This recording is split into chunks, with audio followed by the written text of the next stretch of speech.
Hello, have a very nice day. आज पता क्या लगा, खबरें सुनी मैंने टीवी में। कहने लगे कि केंद्र सरकार ने जम्मू कश्मीर में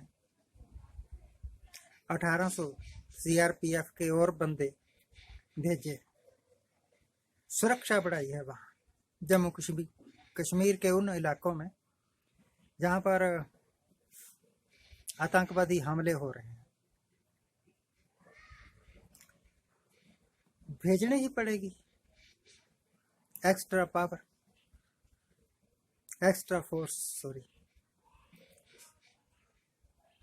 इस तरह बाई हाथ आदमी तो नहीं मरवाए जा सकते। अब तो सरकार को मान जाना चाहिए, इनडायरेक्टली तो मान ही गई है सरकार कि ये जो धारा 370 हटाने का प्रोग्राम था, और जब ये कहा जा रहा था कि धारा 370 हटने के साथ ही कश्मीर से आतंकवाद खत्म हो जाएगा, वो थ्योरी ही बेसिकली गलत थी। मैं तो बार बार कहता रहा, उन दिनों में भी कहा जिन दिनों 5 अगस्त के बाद जब वहां इमरजेंसी जैसे हालात पैदा हो गए थे, with the abrogation of article 370, लोग घरों में कैद हो गए, चारों तरफ आर्म्ड फोर्सेस, एक चिड़िया भी, परिंदा भी पर नहीं मार सकता था, इतनी जबरदस्त सिक्योरिटी क्यों करनी पड़ी सरकार को? इस करके क्योंकि सरकार उस वक्त भी जानती थी कि जो कदम उठाया जा रहा है वो गलत है, उसका कोई फायदा नहीं होने वाला, और नहीं हुआ। इसी करके अब मजबूर होकर सरकार को कश्मीर में एक्स्ट्रा फोर्सेस डिप्लॉय करनी पड़ रही, लगानी पड़ रही। यानी सरकार समझ गई, मान गई कि उसका फैसला गलत था। एब्रोगेशन ऑफ आर्टिकल 370 का डिसीजन गलत था। कश्मीर के लोगों ने यह मंजूर नहीं किया। अब सरकार बैकफुट पर है एक किस्म से। हर रोज कश्मीर में निर्दोष लोग मारे जा रहे हैं, या पुलिस वाले मारे जा रहे हैं, या आर्म्ड फोर्सेस वाले लोग मारे जा रहे हैं। कई बार तो हमारे जो मिलिट्री के या सीआरपीएफ के या पुलिस के कैंप हैं, उन पर भी आक्रमण कर रहे हैं आतंकवादी। अब आप चाहे खुल के कहो या ना कहो, यह तो बात अलग है। आप पाकिस्तान के मत्थे मर दो, आप चाइना के मत्थे मर दो, आप कुछ उग्रवादी संगठनों के नाम लेके कह दो, परंतु है तो हालत खराब। इसी तरह सरकार को मान जाना चाहिए कि जो नोटबंदी का फैसला किया गया था वो भी एक गलत फैसला।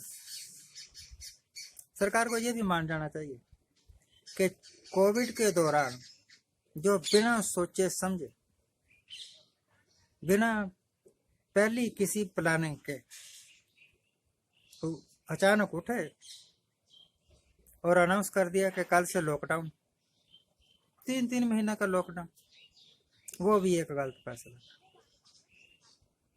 तो गलत फैसलों में घिरी हुई सरकार के पास और कोई चारा नहीं है कि अपनी गलतियों को सुधारे। नहीं तो लोगों ने तो सुधारना ही है, लोगों ने तो सुधार। वक्त सबसे बड़ा टूल है, सबसे बड़ा हथियार है। वक्त के साथ अहंकारी राजे पैदा होते हैं और वक्त के साथ अहंकारी राजे बर्बाद होते हैं। पिछला इतिहास यही कहता है। कभी रावण आया, अपनी मनमर्जी की, बर्बाद हो गया। औरंगजेब आया, अपनी मनमर्जी की, जुर्म किए, खत्म हो गया। आज उसका नाम लेने वाला कोई नहीं। आप भी जुर्म कर रहे हो, आप भी मनमर्जियां कर रहे हैं, आप भी पब्लिक के साथ द्रोह कर रहे हैं, तो हश्र तो आपको भी वही होगा ना। कुदरत का कानून थोड़ा कोई बदल सकता है। लोगों ने बड़ी आस उम्मीद के साथ जिन सरकारों को बनाया हो, वो ही सरकारें लोक विरोधी फैसले करे तो लोगों के मन से कोई दुआ थोड़ी निकले। ठीक है ना। चाहे एक इंसान हो, चाहे कोई सरकार हो, अहंकार कभी नहीं करना चाहिए। प्राइड हाथ ए फायर। जो आदमी अहंकार करता है अंत में बर्बाद हो जाता है। जो सरकार घमंड से घिर कर लोगों पर जुर्म कर तो सरकार भी खत्म हो जाती है। इस करके अभी भी वक्त है, कुछ संभल जाओ, कुछ सुधर जाओ। लोग जब आपके जाने के बाद याद करें ना कभी, तो ये ना कहें कि ओहो मोदी का राज एक ऐतिहासिक भूल थी जो हिंदुस्तान के लोगों ने चुनी।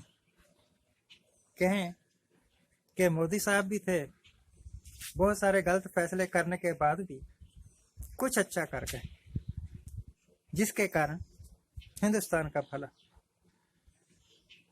इसमें कोई दो राय नहीं कि कुछ फैसले इन्होंने अच्छे भी किए होंगे, पर उन अच्छाइयों का क्या फायदा जिनके आगे इनकी बुराइयां और गलतियां भारी पड़ जाए। ठीक है ना। आज के लिए इतना ही। आज मैं उन्ना में गया हुआ था। उन्ना में एक बोर्ड पड़ा, बीजेपी वालों ने लिखा था इलेक्शन के दिनों में कि बहुत बहुत बधाई, बहुत बहुत धन्यवाद नरेंद्र मोदी साहब का, चाइना में घुस के मारने पर हिंदुस्तान के सैनिकों को बधाई। मुझे ये नहीं समझ आई कि कब हम चाइना में घुसे थे, कब चाइना में घुस के हमने चाइना के लोगों को मारा था, और कहाँ मारा था। वो कोई शहर, कोई गांव, कोई तो कोई होगा ना, समझ नहीं है। बोर्ड अब भी लगा हुआ है, भारद्वाज के क्लिनिक के बाहर, आप चाहो तो पढ़ सकते। Thank you very much for watching, keep watching, subscribe my channel.